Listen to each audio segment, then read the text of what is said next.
नमस्कार, जनवार्तामध्ये आपल्या सर्वांचं स्वागत। सर्वप्रथम पाहूया ठळक बातम्या। समाजहिताचा दृष्टिकोन ठेवून कार्यरत राहण्याची प्रेरणा राजकीय कार्यकर्त्यांनी मामासाहेबांपासून घेतली पाहिजे, केंद्रीय कृषी मंत्री शरद पवार यांची अपेक्षा। स्त्रीमिती या पुस्तकातील लेखांमुळे माझ्या जीवनातील आठवणींना उजाळा मिळाला, ज्येष्ठ रंगकर्मी गिरीश कर्नाड यांचं मत। शिवसेनेच्या वतीने आयोजित गणेशोत्सव सजावट स्पर्धेचे पारितोषिक वितरण शिवसेनेच्या पुणे जिल्हा संपर्क प्रमुख आमदार नीलम गोरे यांच्या हस्ते संपन्न। दूरसंचार विकासापेक्षा घोटाळ्याची चर्चा करण्याचा मोह टाळावा, ज्येष्ठ संगणक तज्ज्ञ डॉक्टर विजय भटकर यांचं आवाहन। बीएमसीसीतील माजी विद्यार्थ्यांच्या संघटनेच्या वतीने रौप्य महोत्सवी महामेळाव्याचे महाविद्यालयाच्या आवारात आयोजन। दगडखाण असंघटित कामगार विकास परिषदेच्या वतीने जिल्हाधिकारी कार्यालयासमोर बेमुदत धरणे आंदोलन सुरू। समाजहिताचा दृष्टिकोन ठेवून कार्यरत राहण्याची प्रेरणा राजकीय कार्यकर्त्यांनी मामासाहेबांपासून घेतली पाहिजे, अशी अपेक्षा केंद्रीय कृषी मंत्री शरद पवार यांनी व्यक्त केली। मामासाहेब मोहोळ शिक्षण संस्थेचा रौप्य महोत्सव आणि मामासाहेब मोहोळ यांच्या 105व्या जयंतीनिमित्त सोहळा आयोजित करण्यात आला। यावेळी मुख्यमंत्री पृथ्वीराज चव्हाण प्रमुख पाहुणे होते। वनमंत्री डॉक्टर पतंगराव कदम, सहकार मंत्री हर्षवर्धन पाटील, खासदार सुप्रिया सुळे, पुण्याचे महापौर मोहनसिंग राजपाल, पिंपरी चिंचवडचे महापौर योगेश बहल, ज्येष्ठ नेते अनंतराव थोपटे तसेच मामासाहेब मोहोळ यांचे पुत्र ज्ञानेश्वर, सदानंद आणि अशोक मामासाहेब मोहोळ शिक्षण संस्थेचे अध्यक्ष राम मते, विश्वस्त विदुरा नवले आदी मान्यवर उपस्थित होते। यावेळी बोलताना पवार म्हणाले की मामासाहेब मोहोळ यांनी कुस्ती क्षेत्रात केलेले काम अजोड आहे। राष्ट्रीय पातळीवर त्यांनी कुस्ती संघटनांचा पाया घातला। भारतीय कुस्ती संघटनेचे अध्यक्षपद भूषवण्याचा मान मिळालेले ते एकमेव मराठी नेते होते। चव्हाण म्हणाले, भारतातील श्रेष्ठ कुस्ती संघटक या शब्दात जागतिक कुस्ती संघटनेच्या अध्यक्षांनी त्यांचा गौरव केला। लौकिक अर्थाने त्यांचे शिक्षण फार झाले नाही, परंतु आपल्याप्रमाणे इतरांना शिक्षणापासून वंचित राहावे लागू नये म्हणून ते आयुष्यभर झटले। यावेळी मामासाहेब मोहोळ कार्य व कर्तृत्व आणि सहकार महर्षी मामासाहेब मोहोळ या पुस्तकांचे प्रकाशन पवार व चव्हाण यांच्या हस्ते करण्यात आले। तसेच डॉक्टर सतीश लुंकड, डॉक्टर बाळासाहेब इंगवले, गहिनीनाथ ढाकणे यांचा सत्कार करण्यात आला। अशोक मोहोळ यांनी प्रास्ताविक केले। स्त्रीमिती या पुस्तकातील लेखांमुळे माझ्या जीवनातील आठवणींना उजाळा मिळाला, असे मत ज्येष्ठ रंगकर्मी गिरीश कर्नाड यांनी व्यक्त केले। मिळून साऱ्याजणी या मासिकाच्या वार्षिक स्नेह मेळाव्यानिमित्त स्त्रीमिती या पुस्तकाचे प्रकाशन कर्नाड यांच्या हस्ते करण्यात आले। यावेळी ज्येष्ठ समीक्षक पुष्पा भावे कार्यक्रमाच्या अध्यक्षस्थानी होत्या। मिळून साऱ्याजणीच्या संपादिका विद्याबाळ, प्राध्यापक डॉक्टर निलिमा गुंडी, डॉक्टर व्ही म गीताली यावेळी उपस्थित होत्या। मिळून साऱ्याजणीच्या फेब्रुवारीच्या अंकाचे प्रकाशनही कर्नाड यांच्या हस्ते करण्यात आले। कर्नाड यांनी यावेळी आपल्या आईंच्या आठवणींना उजाळा दिला। यावेळी बोलताना भावे म्हणाल्या, जागतिकीकरणाच्या रेट्यात स्त्री चळवळीचे अस्तित्व संपुष्टात येत असून याकडे कानाडोळा करून चालणार नाही। भविष्यात पुढे जाण्याची वाट प्रवाहाप्रमाणे हाताळण्याची गरज आहे। तसे झाल्यास प्रगतीचा मार्ग मोकळा होईल। स्त्री संस्कृतीचा एक विशिष्ट विचार असून तो जोपासण्याची आवश्यकता आहे, असे मत भावे यांनी व्यक्त केले। शिवमूर्ती भांडेकर, हर्षदा देवधर, नंदकुमार येवले, दिलीप नाईक निंबाळकर, प्रतीक पुरी आणि अर्जुन भिसे यांचा भावे यांच्या हस्ते सत्कार करण्यात आला। शिवसेनेच्या वतीने आयोजित गणेशोत्सव सजावट स्पर्धेचे पारितोषिक वितरण पुणे जिल्हा संपर्क प्रमुख डॉक्टर नीलम गोरे यांच्या हस्ते करण्यात आले।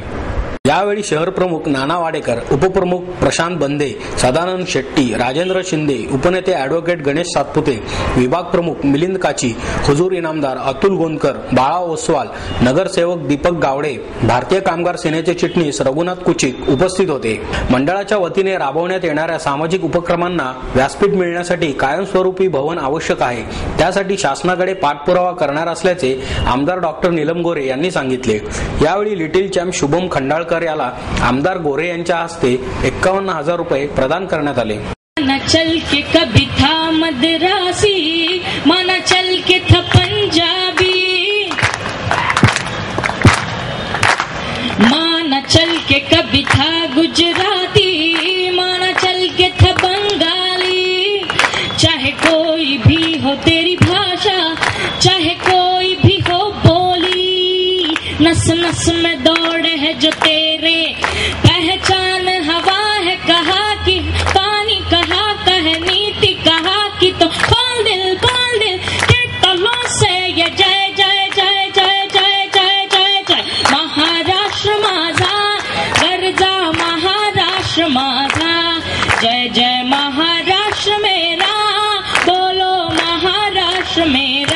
गणेशोत्सव संपूर्णपणाने पुण्यातला, ज्याच्याकडे हिंदुस्थानचं नव्हे तर संपूर्ण जगातल्या गणेश भक्तांचं लक्ष लागलेलं असतं आणि पुण्यातला गणेशोत्सव पाहण्यासाठी, समजून घेण्यासाठी महाराष्ट्राच्या पंढरीमधले हजारो भाविक या पुणे शहरामध्ये येत असतात. आणि अशा वेळेला गणेशोत्सव सजावटीच्या निमित्ताने कलाकारांना स्वतःच्या कलेचं जशी अभिव्यक्ती करता येते, त्याचबरोबर लोकांचा उत्साह, लोकांची ऊर्जा ही या गणेशोत्सवाच्या मध्ये सातत्याने आपल्याला प्रतिबिंबित होताना दिसते. ज्या ज्या वेळेला कुठे राजकीय सत्तेशी संघर्ष होतो त्यावेळेला मला नेहमी असं जाणवतं आणि शिवसेना प्रमुख बाळासाहेब ठाकरे यांचं ज्यावेळेला आम्हाला मार्गदर्शन मिळतं त्यावेळेला ते हेच सांगतात की राजकारणाचे जोडे बाहेर काढूनच धर्माचा विचार झाला पाहिजे. परंतु दुर्दैवाने काही वेळेला ग्रामीण भागामध्ये एक गाव एक गणपती, तिथे वादविवाद कमी करण्यासाठी सरकार म्हणतं आम्ही करतो, पण प्रत्यक्षामध्ये लोकांचा उत्साहाला नियंत्रित करता करता कुठेतरी अतिरेक होतो का काय असं देखील चित्र आपल्याला सातत्याने दिसतं. पुण्यातली जी गणेशोत्सव मंडळ आहेत, मध्यंतरी मला काही कार्यकर्त्यांनी कार्यक्रमाला बोलावलं होतं आणि बरेचसे समाजातले मान्यवर बोलत होते. त्याला मी सांगितलं की जी गणेशोत्सवाची मोठी मंडळं आहेत ते बऱ्याचशा मंडळांनी देणग्यांची जबरदस्ती तर सोडूनच द्या, पण देणग्या घेणंच बंद केलेलं आहे. त्याचसोबत स्वयंसेवक स्वतःच्या कष्टातून आणि वेगवेगळ्या पद्धतीने लोकांचा सहभाग घेऊन सुरक्षिततेच्या दृष्टीने सुद्धा गणेशोत्सव कसा चांगला होईल याच्याकडे या गणेशोत्सव मंडळांचं लक्ष आहे.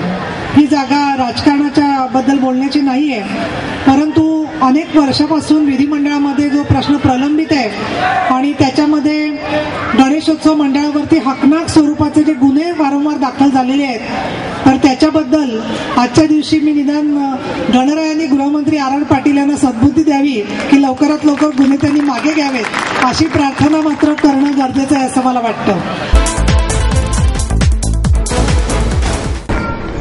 दूरसंचाराच्या विकासापेक्षा घोटाळ्याची चर्चा करण्याचा मोह टाळावा असे आवाहन ज्येष्ठ संगणक तज्ज्ञ डॉक्टर विजय भटकर यांनी केले.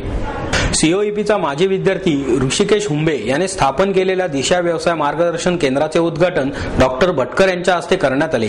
यावेळी सीओईपीचे संचालक डॉक्टर अनिल सहस्त्रबुद्धे, माजी विद्यार्थी संघटनेचे अध्यक्ष प्रमोद मांडके तसेच प्लेसमेंट ऑफिसर संदीप मेश्राम उपस्थित होते.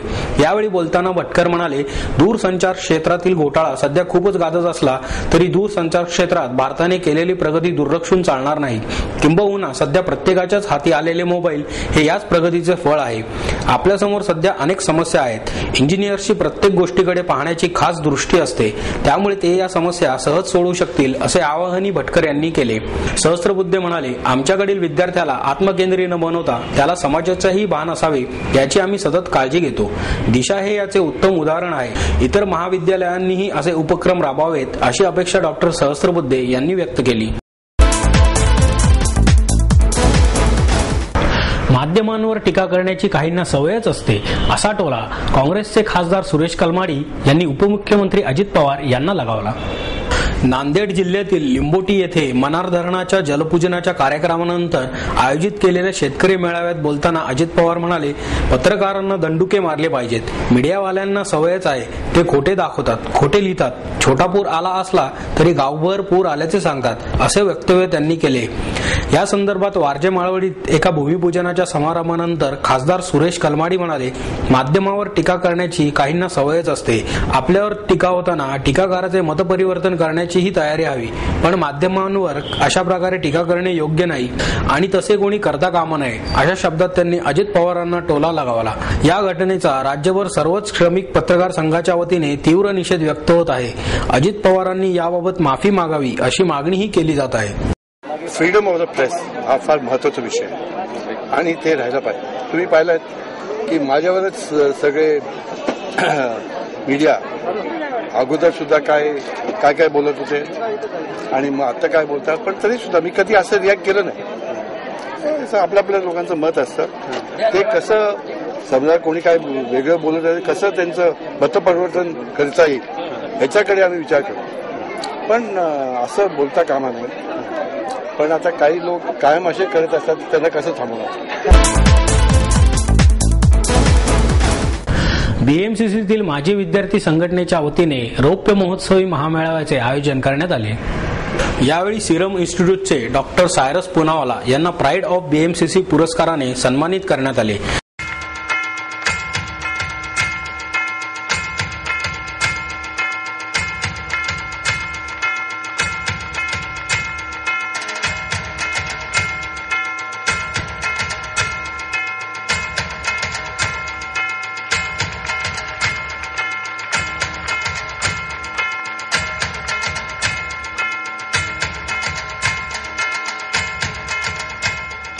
यावेळी डेक्कन सोसायटीचे अध्यक्ष डॉक्टर अजित पटवर्धन, माजी विद्यार्थी संघटनेचे कार्याध्यक्ष चिंग वैद्य, अरुण निमन, प्राचार्य चंद्रकांत रावळ व्यासपीठावर उपस्थित होते. पवार म्हणाले की देश विदेशात संचार होत असताना अनेक जण भेटतात, ते बीएमसीसीचा विद्यार्थी असल्याचे आवर्जून सांगतात. प्रशासन, बँकिंग, व्यापार, उद्यम क्षेत्रात अनेकांनी यश मिळवले. हे महाविद्यालयाचे यश आहे. डॉक्टर पुनावाला यांचे कार्य खूप मोठे आहे. 140 देशात सिरमची लस पाठवली जाते. त्यांच्या कार्याची दखल घेऊन मुंबई विद्यापीठाने त्यांना डॉक्टरेट दिली, पण घरच्या विद्यापीठांना वेळ लागतो. पवार पुढे म्हणाले की आज संस्थेची 60 विद्यालये आहेत. चांगल्या प्रकारचे शिक्षण दिले जात असल्याने मुलांचा ओढा याच महाविद्यालयाकडे आहे. विद्यार्थ्यांच्या कार्यकर्तृत्वाची समाज नोंद घेतो. कुशल प्रशासनाची यात मोलाची भूमिका आहे. देशाला आवश्यक असलेल्या कर्तृत्ववान व्यक्ती घडवण्यात महाविद्यालयाने सातत्य टिकवले आहे, असेही ते म्हणाले. डॉक्टर पुनावाला म्हणाले की महाविद्यालयात असताना खोडकर विद्यार्थी म्हणून गणलो जात होतो, त्यामुळे पुरस्कार मिळेल अशी अपेक्षा नव्हती. सर्व चॅनेलची मंडळी त्यांच्या कॉलेजच्या आठवणी ऐकायला उत्सुक आहेत, पण त्यांना इथून नागपूरला जायचंय आणि तिथून पुन्हा मुंबईला यायचंय. तर एकच त्यांनी आठवण सांगण्याकरता मी एक छोटा प्रश्न विचारतो. विठ्ठल मणियरांच्या त्यांनी सांगितल्यानुसार हे कायम सर्वात शेवटच्या बाकावर बसत होते. तर आपल्या कॉलेजामध्ये पुढे आणि पाठीमागे दोन्हीकडे दारं होती आणि आहेत. त्या मागच्या दाराचा फायदा घेण्याकरता मागे बसत होतात का? असं आहे की गाडगे यांना आत्ताच त्यांचं आपण स्वागत केलं. 60 वर्षाचे झाले. मराठीमध्ये म्हणतात 60 बुद्धी नाठी. ती काही त्याच्यामध्ये काही मला फरक दिसत नाही. असं आहे की पाठीमागच्या बाकामध्ये मी बसत होतो ही वस्तुस्थिती आहे. कारण पाठीमागच्या बारकामध्ये बसत जरी असलो तर लक्ष एक होतं की महाविद्यालयातनं बाहेर पडल्याच्या नंतर नेहमी पहिल्याच बाकावर बसायचं. दगडखाण असंघटित कामगार विकास परिषदेच्या वतीने जिल्हाधिकारी कार्यालयासमोर बेमुदत धरणे आंदोलन सुरू करण्यात आले. यावेळी असंख्य खाण कामगारांसह त्यांचे कुटुंबीय आणि त्यांच्या लहान मुलांनीही या धरणे आंदोलनात सहभाग घेतला. मौजे वाघोली येथील दगडखाण कामगार कुटुंबाला एक भूखंड मंजूर करावा, या कामगारांना मूलभूत सुविधा आणि संरक्षण मिळावे, गट क्रमांक 32 दगडखाण कामगारांच्या घरांसाठी मंजुरी द्यावी, फुटपाथवासियांना रेशन कार्ड आणि कायमस्वरूपी हक्काचे घर मिळावे, तसेच दगडखाण कामगार सोसायट्यांना पुणे जिल्ह्यातील मौजे राजे भोसे येथील सरकारी जमीन मंजूर करावी, अशा अनेक मागण्या यावेळी करण्यात आल्या. यावेळी बोलताना रेगे म्हणाले, पुणे जिल्ह्यातील बेघर, भूमिहीन, भटक्या, आदिवासी कुटुंबांना हक्काचा निवारा हा त्यांचा घटनात्मक अधिकार आहे आणि तो अधिकार मिळवण्यासाठीची तरतूद महाराष्ट्र जमीन महसूल अधिनियम कायद्यात आहे. त्यामुळे मागण्या पूर्ण होईपर्यंत हे बेमुदत धरणे आंदोलन सुरू राहील, असेही त्यांनी सांगितले. शहरात ठिकठिकाणी गणेश जयंती उत्साहात साजरी करण्यात आली. प्रत्येक शुभकार्याच्या आधी ज्याची पूजा करतात अशा 14 विद्या आणि 64 कलांचा अधिपती असणाऱ्या श्री गणेशाची जयंती ही भाद्रपद शुक्ल चतुर्थीप्रमाणेच माघ शुक्ल चतुर्थीलाही साजरी केली जाते. या माघ महिन्यातील गणेश जयंतीला तिळ चतुर्थी, तिळकुंड चतुर्थी, वरद चतुर्थी असेही संबोधतात. याच मागी गणेश जयंतीनिमित्त अखिल भारतीय मंडई गणपती मंडळाच्या वतीने अभिषेक, होम हवन, गणपतीची आरती करण्यात आली. यावेळी मंदिरात धूप, दीप, अगरबत्ती प्रज्वलित केली असल्याने ठिकठिकाणाहून खास गणेश दर्शनासाठी येथे आलेल्या भाविकांच्या मनात प्रसन्नता निर्माण होऊन ते भक्तिरसात अखंड बुडून गेले. मागी गणेश जयंतीला भाविक उपवास करून गणपतीची पूजा, नामस्मरण, अथर्व शीर्षाचे पठण इत्यादी प्रकारे भक्ती करून पंचमीला तिळासह अन्नाचे समर्पण करून भोजन करतात.